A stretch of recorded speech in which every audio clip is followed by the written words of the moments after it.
hanga ako sa mga breadwinners. Hindi ko kaya siguro yun. Gusto ko mag-umpisa ulit pero nahihiya nga ako ulit lumapit sa kuya. Video ka hanggat malakas ka pa, mag-video ka. Kung mabalik man ako sa time na yon, sana nag-grind pa ako para kung yun nga, dumating yung ganitong time na wala na akong YouTube, tapos yung tatay ko hindi na nakapaghanap buhay, may mga naipon sana ako para nagagamit namin ngayon kahit malang maliit na tindahan man lang. Nung time na na-stroke ang tatay ko, halos gabi-gabi hindi ko alam kung saan ako kukuha ng pera. Umiiyak ako sa kwarto. Yan. What's up guys? Welcome back to my YouTube channel. It's me again. It's your girl Kapakpak, and for today's vlog, kasama naman natin ngayon si Milbert Kaisip, or also known as Kakulokoy si Vlog. Alright. Oh hi! Hi guys. Ang tagal na din namin din nakikita guys, si Kakulokoy Vlog. Sa mga hindi nakakakilala sa kanya, sige, bigyan natin siya ng konting hahanap tayo ng mga last vlog niya dating-dati pa. Kung may mahanap tayo, dahil mamaya pag-uusapan natin kung anong nangyari. So, ang kanyang channel before ay Kakulokoy's Vlog, tama? Yeah. Yun ang aking channel dati, Kakulokoy's Vlog. Tapos pinapalitan ng kuya ng Milbert Casey para daw madaling makita. Okay. As yun. So, yeah, first question, kamusta ka na ngayon? Ito naman, ayos naman. Doing good naman ako kasi nga, paano nakakaraos naman. So, anong pinagkakaabalahan mo? Yun, bali ako ngayon ay isa ng pro videographer, photographer sa mga events. Yun yung skills ko ngayon, yung passion ko. Bali, dun ako nakuha ngayon ng aming pang-araw-araw. Yun, since ang tatay ko nga ay wala nang trabaho kasi na-stroke siya, hindi na siya nakakalaot. So, bilang breadwinner, ako yung tsaka panganay, ako yung nagtataguyod ngayon sa amin. Tapos lahat ng funds namin, doon ko kinukuha sa pagiging photographer, videographer sa any events, kasal, debut, or kahit anumang events and interview. Yan. Yun, nakakaipon naman ako ng mga pang-equipments ko para magamit. So, ang galing-galing. Saludo ako sa mga breadwinner guys kasi hindi ko kaya yan. Kasi yung age ko ngayon, ilan na ba ako? 26 na, pero hanggang ngayon sinusuportahan pa ako ng mami ko. So, shout out, mami. So, hanga ako sa mga breadwinners. Hindi ko kaya siguro yun kung magiging ganun man ako. Kaya mo rin, no? Hindi ko sure. Disney princess ako eh. Disney princess. Parang mga anong tawag doon, nepo babies. Kasi abang nagmamatured ka naman in life, matututunan mo yun unti-unti. So, sa mga taga-Nasubu dyan, kung may events kayo, any events, kung kailangan nyo ng videographer or photographer, ayan, kontakin nyo lang siya sa kanya Facebook account niya, lalagay natin yung kanya Facebook dito. Ayan. Tsaka ako, pwede nyo din ako message tapos kontakin natin siya. Guys, tulungan natin. Breadwinner. Saludo. Si Raulo. Siya manager ko ngayon eh. Ako ang tatayo niya, road manager guys. Sige na, kuhanin nyo na siya. So, sabi niya, dati ang maglalagay ako ng sample shots siya dito. Pinicturean niya ako nung birthday ko 3 years ago na din yun. Grabe, guys. Model pa siya. Pinapagawa niya pa yung bahay niyo sa taas mo. Oo, pinapagawa pa yung bahay namin doon sa Bukaras. Oo. Ayan. So, next question. Dito ako kinakabahan yung mga gatong question. Ewan ko ba? Narinig niya na yung mga question guys kasi nauna kong i-vlog si Casilo bago siya. So, ayan. Kailan ka nagsimula mag-vlog or maging vlogger? Matagal na siguro mga 4 years ago na nung kasi nung time na yon nag-try lang akong mag-vlog na naunguha ako nung ipis dagat doon sa tapos pandemic din to. Bago mag-pandemic siguro noon. Oo, yun. Tapos nakita ko may nagbibigay ng mga bigas doon sa amin sa may compound namin, di ba malayo naman kami kino Jeff. May nabibigay ng bigas, vlogger daw. So nakita ko ngayon si Kuya Jeff, namimigay siya ng bigas. Hindi mo pa siya kilala? Hindi ko siya kilala noon. Ang nakakasama niya noon, yung halos kamag-anak namin, si Kuya Madi. Hindi ko kasi alam yung vlogging na yun dati. Kasi nga, hindi pa masyado uso. Hindi pa. Sa camera nga, hindi rin ako marunong pa noon. Tapos nakita ko namimigay si Kuya Jeff. Tapos sabi niya, hawak siyang cellphone noon. Sabi niya, sinong may mga account dito ng YouTube? Napataas ako ng kamay kasi may isang video ko doon. Ayun, tapos hanggang yon parang in-invite niya na kami nung nag-ano yata siya, 50K. 50K subscribers. Oo, yung may lechon pa siya, nagpa-lechon siya, lahat kami noon, nag-uumpisa kami noon. Ayan, sina Kuya Kanuto pa noon, bago pa lang din si Kuya Kanuto. Tapos yun, kayo. So, nag-i-start pa lang din si Kuya Jeff, 50K subscriber. And ngayon, mahigit 1 million subscriber na si Kuya Jeff. So, ayan, congrats din. Sana all. Sana ganun din tayo, no? Kailan kaya? Kapag hindi na tayo tamad mag-vlog. So, next question. Yun nga, ano or sino ang dahilan bakit ka nagsimula mag-vlog? So, si Kuya Jeff. Oo, Ay, hindi. Sabi mo may isang video ka na nun eh. Oo, nag-video lang ako nun. Parang na-curious ako sa mga, vlog pala yun, gano'n. Pero talagang ang totally. Pero matagal na yung video kong yun. Nag-inspire talaga sa akin si Kuya Japper. Sabi niya, mag-vlog kayo, tutulungan ko kayong mag-monetize. Simula nung na 50K siya, sobrang na-inspired kami sa kanya. Sabi niya, nandun yung gusto niyo matulungan ng pamilya niyo, mag-vlog kayo kasi malaki yung kinikita sa vlogging, sabi niya gano'n. So yun, nag-try kami, tinulungan niya kaming ma-monetize, kaya sobrang pasalamat kami sa Kuya Jeff. Sobrang blessing ang Kuya Jeff na dumating sa Bukana. Lahat ng taga Bukana, sobrang maraming na bagong buhay na dumating ang Kuya Japper nung na-introduce niya yung vlogging sa amin. Yun. Yeah. Saludo talaga kay Kuya Jeff. Sana all. Next, tanda mo pa ba ang una mong sinahod sa YouTube? And magkano? Alam ko, kahit di mo na itanong, gawa. Ikaw yun. Oo, ikaw yun. Kasi nabasali ako nun sa challenge yun. So, sobrang thankful ako kay Kapakpak. Kasi nung time na yun, halos hindi ko alam kung paano ako kasi wala naman akong masyadong kilala nga doon. Nag-offer siya sa akin na, sige, ganito. Ituloy mo yung sa challenge, tutulungan kita. Yun, sobrang thankful ako sa kanya. Kaya ngayon, bumabawi. Tapos, yung ATM na, yung ATM na ikinonect namin kasi wala nga akong ATM noon. Sabi niya, sige, sa akin na lang din. Yung sahod ko talaga, siya pa nagdala sa amin. So, yun, thank you so much sa'yo. Sana, kaya more blessing naman ang dumadating sa kanya kasi si Kapakpak kasi yung vlogger talaga na talagang sobrang totoong-totoo nyo. Kung ano man yung nakikita niya sa kanya sa vlog hanggang sa personal, ganyan ang ugali niya. Wala kayong itatapon talaga na napakabait nitong vlogger na to. Uy, hindi mo naman ako kailangan bulahin. pero guys, hindi ko na yung matandaan. Promise. Wala na ako matandaan na ginawa natin. Anong ba naitulong ko sa'yo? Promise, wala na ako matandaan. Anong ginawa natin? Kung anong sinasabi mong tulong na yan. Tinulungan mo kasi ako nun sa, di ba, pag nagla-live tayo. Minsan, sabi ko, hindi ako makapag-live. Siya yung nagla-live sa account ko. Yung account ko, kinonect niya na sa kanyang cellphone para siya yung mag-live. Para lang, tapos sinasama, sino Consi, thank you ako kay Consi. Sinasamahan nila ako. No, nung pumunta yung bangka, yung taga malayo, Palawan yata yun. Nagpunta tayo ng Balaytig eh. Uy, hindi ako kasama nun. Kasama ka nun. Naka-GoPro ka nun. Nagtalo dito. Baka sino kayo dyan, Igor? Yun, pinuntahan natin sila doon sa may Balaytig eh.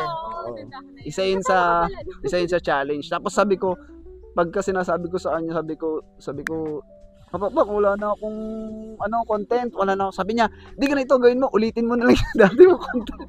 I-revise mo na lang yung mga video. Sige ka, ganyan.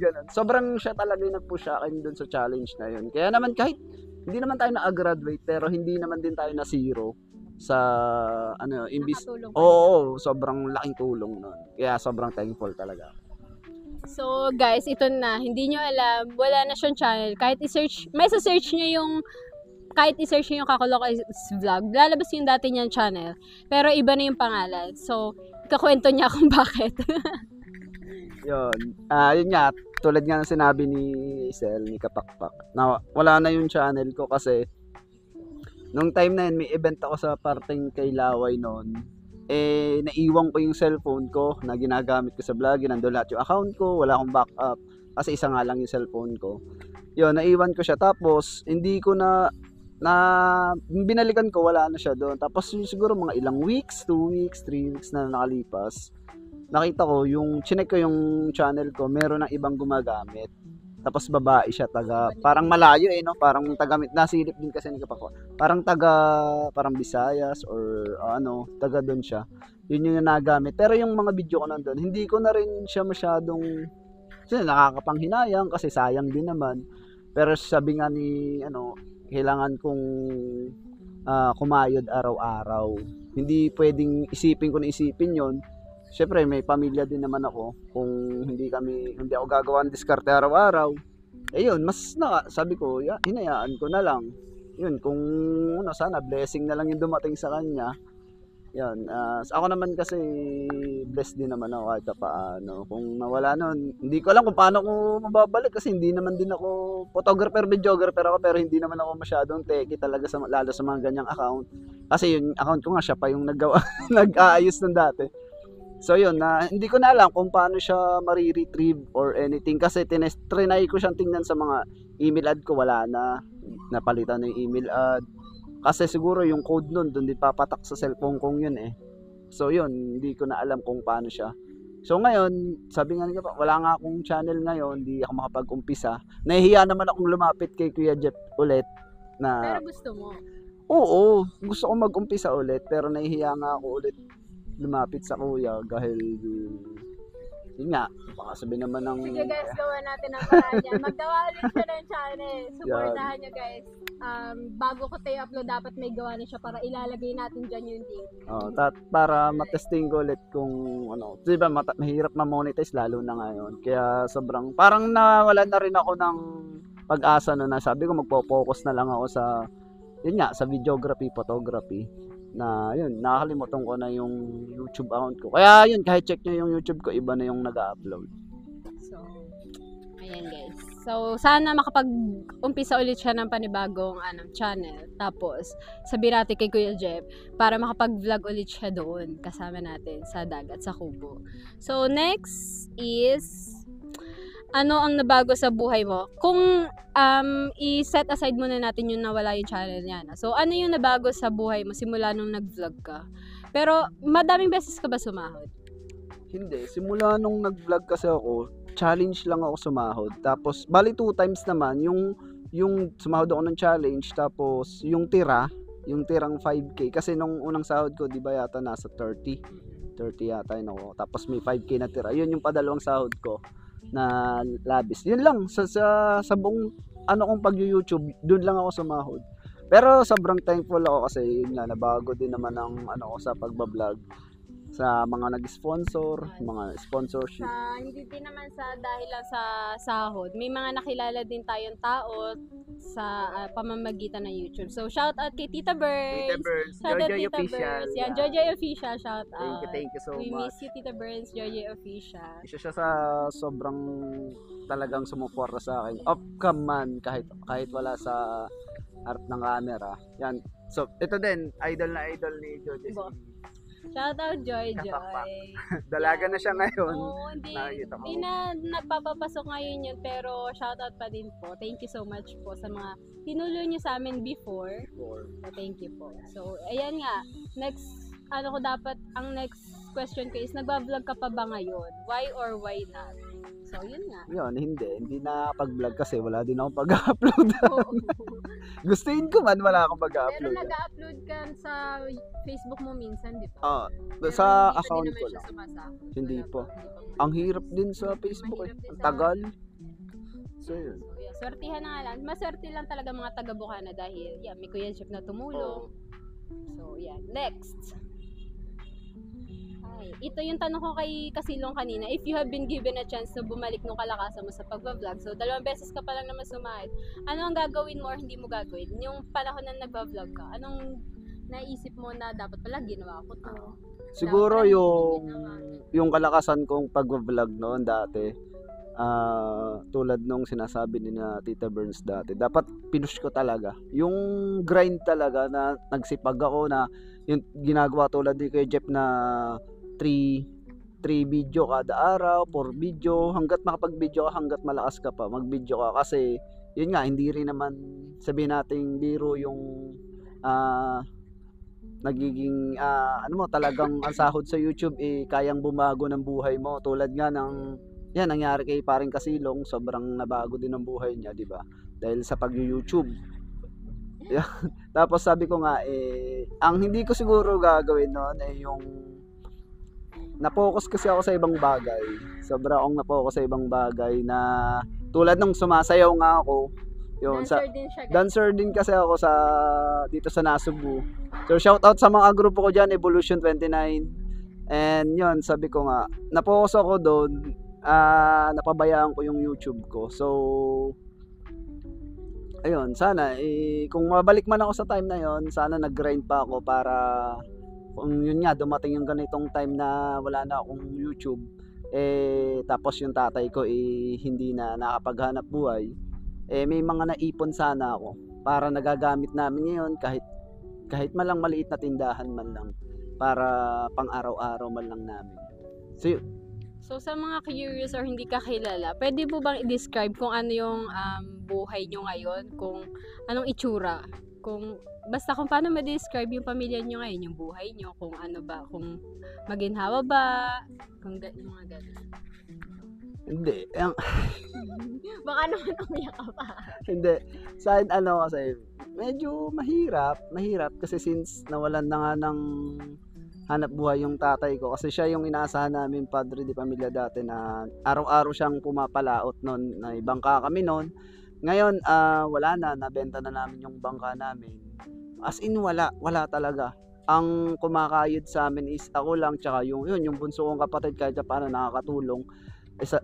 Naitrabaho siya sa Manila pero ako lang. Pero minsan iniisip ko paano kapag may mga emergency like ayan, mapunta sa hospital. Dinanas ko yon nung time na nawalan din ako sa vlogging. Yung na-stroke ang tatay ko, tulad ni Kasilong nga, sabi niya, marami kang kaibigan nung meron ka. Marami kang kahit pamilya. Pero nung time na na-stroke ang tatay ko, halos gabi-gabi hindi ko alam kung saan ako kukuha ng pera. Umiiyak ako sa kwarto. Yan. Sabi ko, doon ko naman na palapit ako sa church noon na sabi ko, Lord, paano kaya to? Bukas kailangan ko na naman ng 2,000. Bukas kailangan ko na naman ng 1,000. Saan ako kukuha? Saan ako lalapit? Yun. Pero doon naman na God will provide talaga. Napo-provide. Yun, kinabukasan may mga tao namang ginagamit ng Lord sa akin na nagbibigay. Sobrang hirap ngayon ng namin kasi wala kaming source of income talaga kundi sariling diskarte ko lang araw-araw. Oo. Paano na lang kung walang photoshoot? Paano na lang kung walang events? Di anong mangyayari? So yun nga, tiis kami, tulungan na lang since yun nga wala, di naman gusto ng tatay ko na ma-stroke siya. So yun, sana nga sabi ko kung darating time na makakaipon uli ako, mag-invest ako kahit maliit na tindahan lang. Yun talagang hiling ko, kahit maliit na tindahan kasi kahit pa paano yung pang araw-araw nyo kayang i-survive nun ulam, bigas, yung mga kuryente, kaya na naman siguro i-diskarte ko na yun. Yan, mahirap, sobrang hirap pagka breadwinner ka. Alam lahat yan, kaya saludo ako sa lahat ng mga breadwinner. Kasi talagang kahit hirap na sila, kailangan nilang maging okay, kailangan nila magpatuloy kasi may pamilya na umaasa sa kanila. Kasi hindi ka pwedeng maging mahina pag breadwinner ka, hindi ka pwedeng maging mahina. Kailangan araw-araw iisipin mo yung paging positibo ka. Hindi ka pwedeng maging emotional lagi. Kasi may pamilyang nandyan para sa'yo na aasa na syempre pag mahina ka, wala kayo lahat. Nga. So yun, nahirap. Hindi tulad dati na naghahanap po yung tatay ko, tulungan kami lahat. Okay. Pero ngayon, wala. As in talagang medyo, pero thankful naman ako sa Lord kasi nakakaraos naman kami.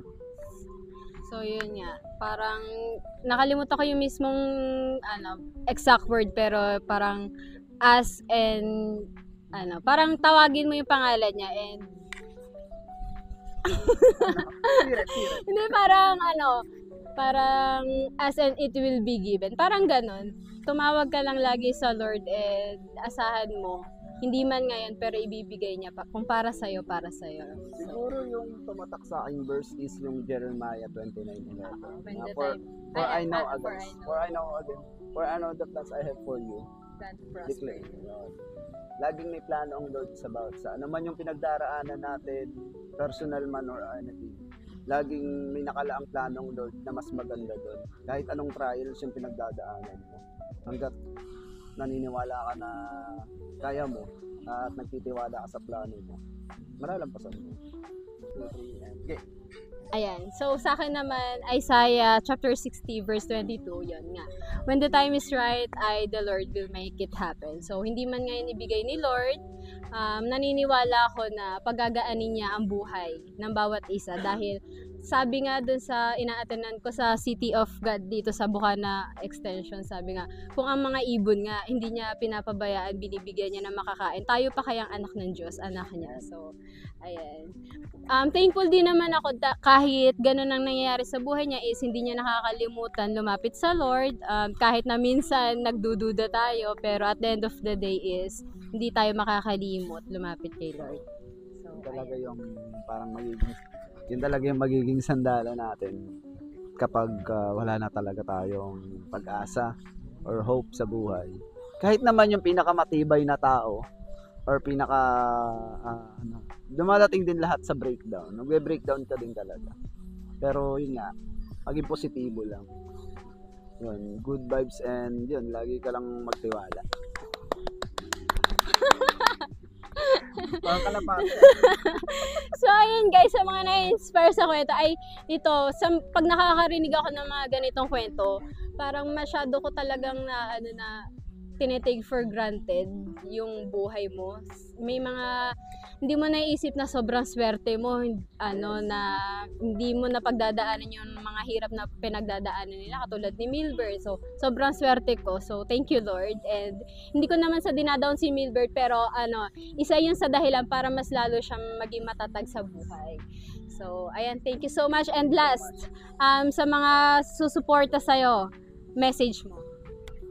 Ayun, sa mga susuporta, kung maagawa man uli ako ng channel, yan, salamat na agad and God bless sa inyo. And sa mga dating sumusuporta sa akin, yan, kay Tito Blackjack din, yan, maraming salamat kay Tita Burns, si Jojo Official, basta sa lahat ng sumuporta sa akin dati. Hanggang ngayon, hindi ako nakakalimot. Even sa yung nagbigay sa akin sponsor ng camera na yan, maraming salamat. Hanggang ngayon, naging blessing po sa akin yung income ko. So, dun kasi dati pure cellphone lang ako eh. Pure cellphone lang, nakita niya na, uy, maganda ka kumuha ng pictures. Baka gusto mo na mag-camera. Salamat po. Nakalimutan ko na yung pangalan niya. Pero, alam mo naman kung sino ka, maraming salamat. Sa lahat ng sumuporta sa akin, thank you so much. Ayun, God bless na lang po sa buhay nyo. And more blessings, good health po. Ganun din naman to kay Kapakpak. Yan, sobrang thankful ako dito. Hindi lang kapwa vlogger ko, nakatagpo rin ako ng kaibigan. Hindi man kami madalas nagkakamustahan, pero alam ko naman na in terms na pagdating na lumapit ako kay Kapakpak, sadyang hindi naman yung papahindi. Wag kang mahihiyan lumapit. Basta yun, sobrang thankful ako sa kanya. Thankful sa family niya. Yun, sina tita nung time na nasa challenge nga ako noon. Talagang hindi ko alam kasi nung time kasi noon challenge parang kanya-kanya na sila ng backer noon nung time na yon, di ba? May kanya-kanya silang supporters, may backer na Ako talaga wala, as hindi ko alam kung sino yung susuporta sa akin time na. Tapos yun nga, nag-offer siya. So yun, thankful sa lahat ng sumuporta. Ayan, marami din naman nagbago sa buhay ko. Yun, simula na nag-YouTube ako, nakabili ako ng motor, yung Mio Sporty ko, yun sa sahod ko nga. Tapos medyo napaayos ko naman ng konti yung bahay namin, nagkameron kami ng sariling banyo. Sobrang dami din. Nakakabili ako ng washing. So yun, hindi man ako pinalad na kumita sa YouTube, pero may mga taong behind the camera talagang nag-aabot sila ng tulong. Bert, ito, kung anong kailangan mo, ito. Ganun. Kaya sobrang thankful ako kasi nagagawa nilang magbigay ng blessing kasi hindi mahirap magtrabaho sa ibang bansa. Sobrang hirap niyan, di ba? Malayo ka sa pamilya. Tapos syempre parang nagiging reliever na lang nila ng saya yung mga vlog natin, mga Bukana vloggers, sino kay Jeff. Yun yung nagre-relieve sa kanila sa pagod nila sa araw-araw. Kaya hindi rin biro yung mga sinesend nila na pera. Sinesend nila na blessing sa isang vlogger kasi talagang yun mismong yun pinaghirapan din nila. Kaya sobrang thankful ako, maliit man o malaki yun, maraming salamat po. And God bless po sa inyo at sa family. Yan. So, hindi, yung mga nakaka-receive, hindi nila alam, mas masaya yung mga nagbibigay. Ang sarap kaya sa feeling na nagbibigay ka. So, ayan, hanggang dito na lang natin tatapusin ang ating vlog. So, maraming salamat kay Milbert. Thank you. So, sana makapagawa ulit siya ng kanyang channel para next challenge, sana makasama siya. Tapos Yes. next interview, kung may interviewin man uli si... Yes. Willing naman ako lagi. Siyempre, Yeah. may TF na yan, may talent. Walang problema sa akin, may TF o wala. Basta at least nakabawi ako sa akin. Yes naman! Kahit hindi ko na matandaan yung pinagagawa ko sa buhay ko. Malapit na kasi yung Pasko. Kaya Mamamas ko pala. So guys, sa mga may events dyan, ulitin ko po, kontakin nyo lang po siya sa kanyang Facebook account. Ito yung kanyang Facebook account, nasa description din. Photographer is less videographer. Tapos, ayan. And pangarap niya daw, baka naman po may nanonood, pangarap niya daw po magkasari-sari store. So, ayan. Konting tulong para sa kanyang pamilya. Everyday source of income. So, ayan. Thank you so much! Bye guys! Ay, silip ka muna Kasilong dito. Silip kasi. Kasama din namin si Kasilo. Siya yung first guest ko kanina. Ayan. Dito ka. Di ka kita dito sa gitna. So wala Ayan. magpipicture sa aming cameraman. So, Dito na lang. Picture. Alright. Bye guys!